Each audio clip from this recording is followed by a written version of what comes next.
प्यारे बच्चों, कक्षा 10 की इस वीडियो में आप सभी का स्वागत करते हैं। आज हम आपको रियल नंबर्स यानी वास्तविक संख्याओं के बारे में बताएंगे।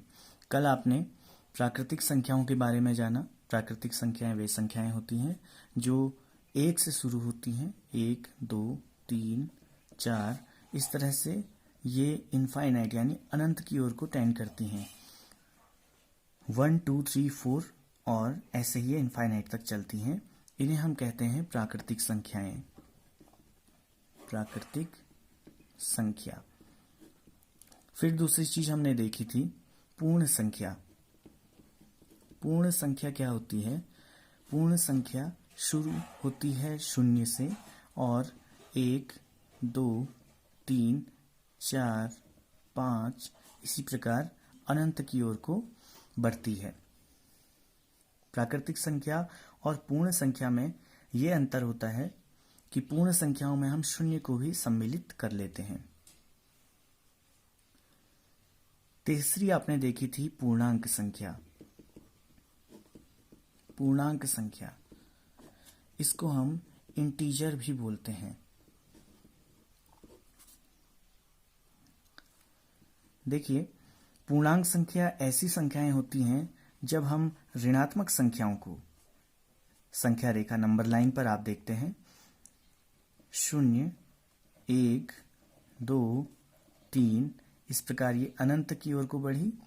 और अगर हम लेफ्ट साइड को आए, बाईं तरफ को आए तो -1, -2, -3 ऐसे करते हुए माइनस इनफाइनाइट की ओर को ये बढ़ते रहेगा।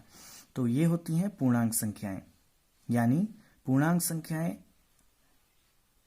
ऋणात्मक पूर्णांक, धनात्मक पूर्णांक और 0 ये सभी मिलकर के ये ऋण पूर्णांक, धन पूर्णांक और 0 ये सभी मिलकर पूर्णांक संख्याओं का निर्माण करते हैं। इसके बाद हमने देखा था परिमेय संख्याएं। परिमेय संख्या। परिमेय संख्याएं ऐसी संख्याएं होती हैं जिन्हें हम भिन्न के रूप में p/q के रूप में लिख सकते हैं, जहां पर q को 0 नहीं होना चाहिए। ये भी हमने कल देख लिया था। हर पूर्ण संख्या और हर पूर्णांक अपने आप में एक परिमेय संख्या होता है। जैसे 0 एक परिमेय संख्या है। इस 0 को हम 0/1 के रूप में लिख सकते हैं। ऐसे ही 1 एक परिमेय संख्या है। 1 को हम 1/1 के रूप में लिख सकते हैं। इसके बाद आती थी अपरिमेय संख्याएं। अपरिमेय संख्या। अपरिमेय संख्या ऐसी संख्या होती है जिसे हम p/q के रूप में नहीं लिख सकते हैं। जैसे वर्गमूल 2, वर्गमूल 3, वर्गमूल 5 और एक संख्या हमने बताई थी पाई। ये सभी संख्याएं अपरिमेय संख्याएं होती हैं। परिमेय संख्या और अपरिमेय संख्या के बारे में हम आगे और अध्ययन करेंगे। इसके बाद हम देखते हैं रियल नंबर्स, वास्तविक संख्याएं, जो आपका आज का टॉपिक है। रियल नंबर्स यानी वास्तविक संख्याएं।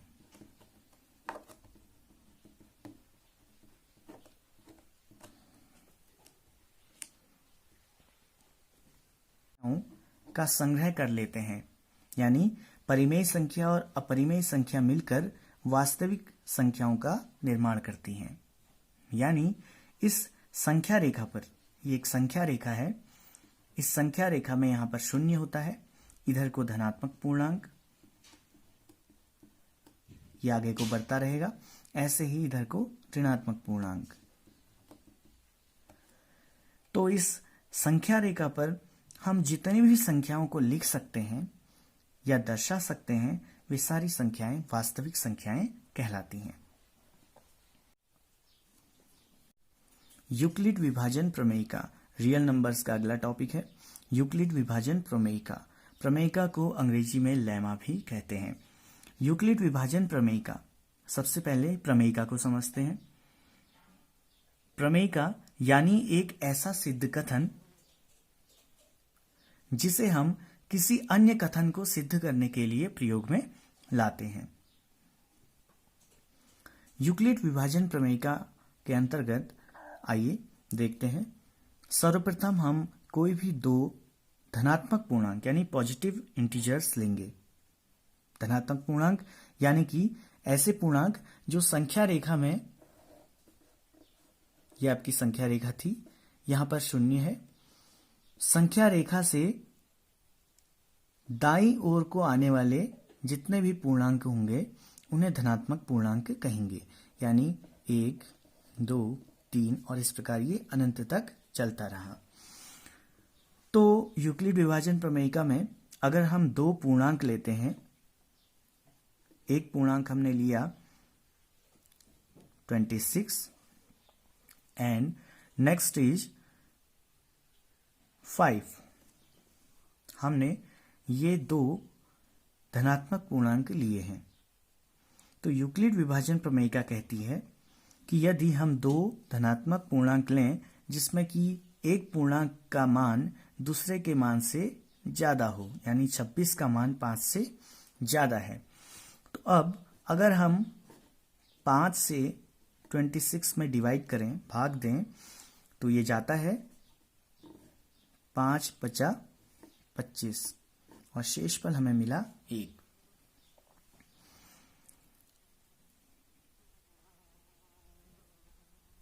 यानी देखिए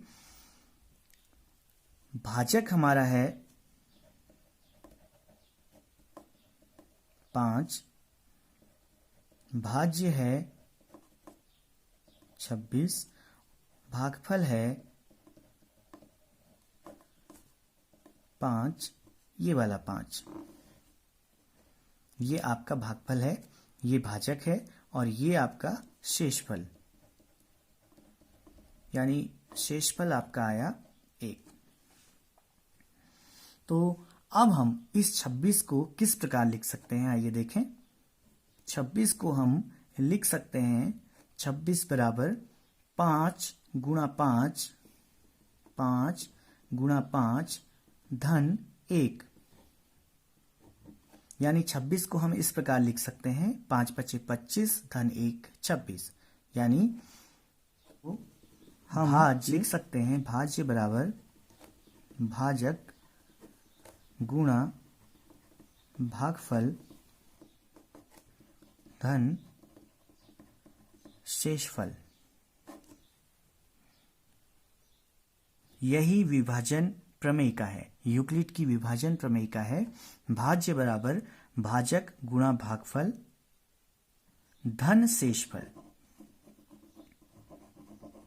धन शेषफल। अब देखिए यूक्लिड की विभाजन प्रमेयिका क्या कहती है। यदि हम दो ऐसे धनात्मक पूर्णांक लें जिसमें एक धनात्मक पूर्णांक का मान दूसरे से अधिक हो, यानी here are two real numbers, two positive integers, b is greater than a, then we have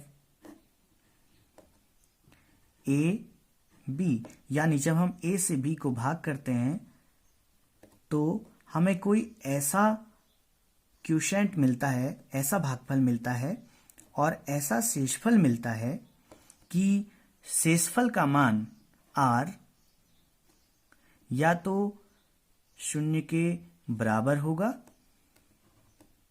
या तो 0 के बराबर होगा या a से कम होगा।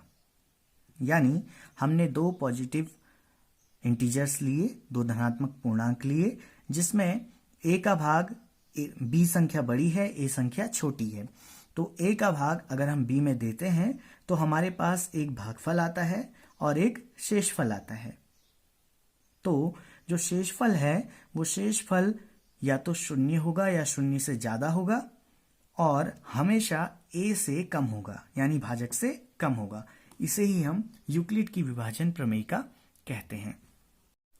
बच्चों, इसके बाद दूसरा टॉपिक हमारा आता है यूक्लिड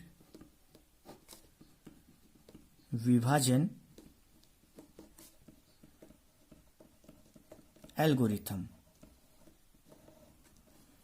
यूक्लिड विभाजन एल्गोरिथम यानी एल्गोरिथम एक सुपरिभाषित चरणों का संग्रह है जिसे हम किसी समस्या को हल करने के लिए उपयोग में लाते हैं। यानी यूक्लिड विभाजन एल्गोरिथम में हम विभिन्न प्रकार के चरणों का प्रयोग करेंगे। चरण 1, चरण 2, चरण 3 और इन चरणों के माध्यम से किन्हीं दो धनात्मक पूर्णांकों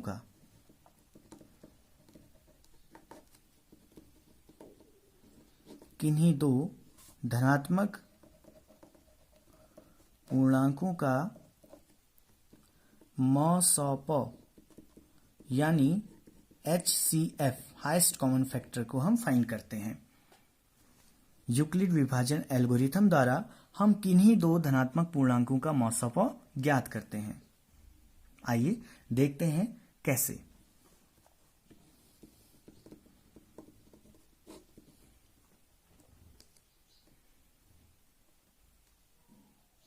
सबसे पहले हम कोई दो धनात्मक पूर्णांक उठाते हैं। माना कोई दो धनात्मक पूर्णांक हैं 4, 0, 5, 2 और 1, 2, 5, 7, 6। ये दो धनात्मक पूर्णांक हैं जिसका हमें HCF निकालना है। 1, 2, 5, 7, 6 और 4, 0, 5, 2। हमारे पास ये दो धनात्मक पूर्णांक हैं जिनका हमें HCF निकालना है, हाईएस्ट कॉमन फैक्टर यानी मॉसप ज्ञात करना है। देखिए, यूक्लिड विभाजन एल्गोरिथम का प्रयोग करके हम सबसे पहले इन दो संख्याओं में से बड़ी संख्या को ढूंढ लेते हैं। 1, 2, 5, 7, 6 और 4, 0, 5, 2 में बड़ी संख्या है 1, 2, 5, 7, 6। उसके बाद हम छोटी संख्या यानी 4, 0, 5, 2 से 1, 2, 5, 7, 6 में भाग करते हैं। ये भाग 3 बार जाएगा और 1, 2, 1, 5, 6 हमें मिला। अगर हम इसे घटाते हैं तो यहां पर हमें मिलेगा 420। देखिए, इस भाज्य को 1, 2, 5, 7, 6 को हम किस प्रकार लिख सकते हैं। 1, 2, 5, 7, 6 इक्वल टू 4, 0, 5, 2 इंटू 3 प्लस 420 यानी भाज्य बराबर भागफल गुणा भाजक धन शेषफल। अब क्योंकि हमें शेषफल 0 प्राप्त नहीं हुआ, इसलिए हम 420 से पुनः इस भाजक को भाग करेंगे। ये 9 बार डिवाइड होगा और ये आएगा इतना। इसे घटाइए,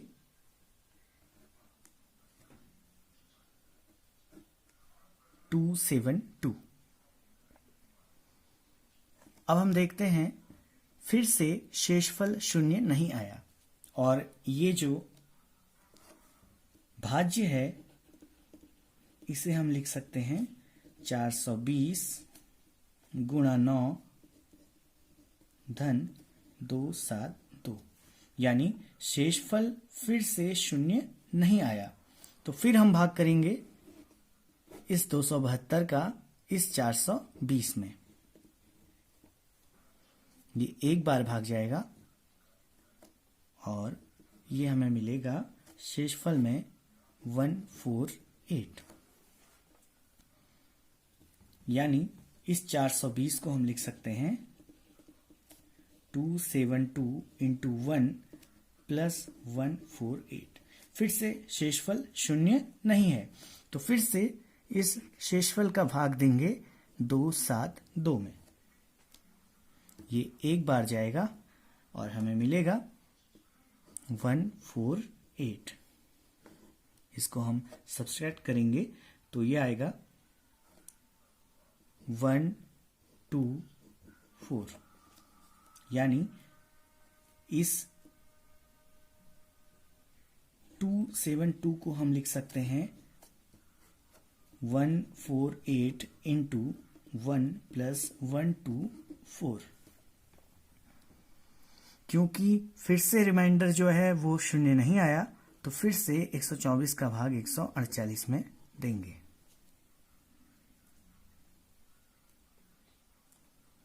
ये एक बार जाएगा 124, ये आएगा 24। यानी शेषफल फिर से शून्य नहीं आया। 148 को आप लिख सकते हैं 124 इंटू 1 प्लस 24। यानी शेषफल फिर से शून्य नहीं है, तो फिर से 24 का भाग 124 में देंगे। ये 5 बार जाएगा। अब शेषफल 4 आ गया। यानी 124 को आप लिख सकते हैं 24 गुणा 5 धन शेषफल 4। शेषफल फिर से नॉन जीरो है, यानी जीरो नहीं है, तो इस 4 का भाग फिर से हम 24 में देंगे। 4 को अगर हम 24 में भाग करते हैं तो ये आता है 6, 24 और शेषफल हमें मिलता है 0। यानी इतनी लंबी प्रोसेस करने के बाद हमें शेषफल 0 मिला। यानी आप 24 को लिख सकते हैं, इस 24 को लिख सकते हैं 4 गुणा 6 धन 0। यानी शेषफल 0 आ गया। जहां पर शेषफल 0 आ जाएगा उसका भाजक ही इसका HCF होगा, इन दो संख्याओं का HCF होगा। यानी यहां पर शेषफल 0 आया, इसका भाजक है 4, इसलिए 12576 और 4052 का HCF बराबर 4। अब देखिए हम एक दूसरा एग्जाम्पल देखते हैं। एग्जाम्पल 2। हमारे पास दो संख्याएं दी हुई हैं 135 और 225। हमें इन दोनों संख्याओं का HCF यानी मौसौपा निकालना है। यूक्लिड विभाजन एल्गोरिथम का प्रयोग करके हमको 135 और 225 का मौसौपा निकालना है। तो सबसे पहली प्रोसेस मैंने बताई थी कि इन दोनों संख्याओं में से बड़ी संख्या को ढूंढ लेना है। तो 225 और 135 में से बड़ी संख्या है 225 और 135 छोटी संख्या है। तो छोटी संख्या से बड़ी संख्या में भाग करते हैं 135 225। जब आप भाग देंगे तो ये भाग एक बार जाएगा 135, रिमाइंडर 90 आया। यानी 225 को जब आपने लिखा तो ये 135 गुणा 1 धन 90 के रूप में लिखा गया। अब फिर से क्योंकि रिमाइंडर 0 नहीं आया तो हम इस रिमाइंडर से भाग करेंगे किसमें, 135 में। एक बार जाएगा 90 और ये आ जाएगा 45। यानी इस 135 को आप कैसे लिख सकते हैं, 90 इंटू 1 प्लस 45। ये शेषफल भी शून्य नहीं आया, तो इसलिए हमें इस 45 से इस 90 में भाग देना होगा। ये 2 बार जाएगा और अब हमारे पास शेषफल 0 आ गया। शेषफल बराबर 0, यानी इस 90 को आप कैसे लिख सकते हैं? बराबर 45 गुणा 2 धन 0, यानी शेषफल 0 आ गया। तो इस प्रकार आप देख सकते हो कि यहां पर इतनी ही प्रोसेस करने के बाद शेषफल 0 आ गया। तो जब शेषफल 0 आता है तो उसका भाजक ही मॉसॉपॉ कहलाता है, यानी 135 और 225 का HCF कितना आएगा? 45। अब हम एक दूसरा एग्जाम्पल देखते हैं। हमारे पास एक अगला एग्जाम्पल है। हमारे पास 2 संख्याएं हैं 130 और 420।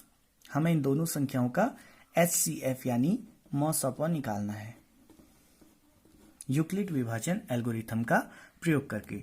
तो 130 और 420 ये 2 संख्याएं दी हुई हैं, दोनों धनात्मक पूर्णांक संख्याएं हैं। अब पहला चरण है इन दोनों संख्याओं में से जो पहली बड़ी संख्या है उसको हमने ढूंढना है। तो पहला चरण है कि यहां पर हम ढूंढ लेते हैं कि 420 जो है वो 130 से बड़ा है, यानी 420 बड़ा है और 130 छोटा है। तो अब हम 130 से 420 में भाग करेंगे। ये भाग 3 बार गया, 3 बार भाग करके हमारे पास रिमाइंडर जो आया, शेषफल वो 30 आया।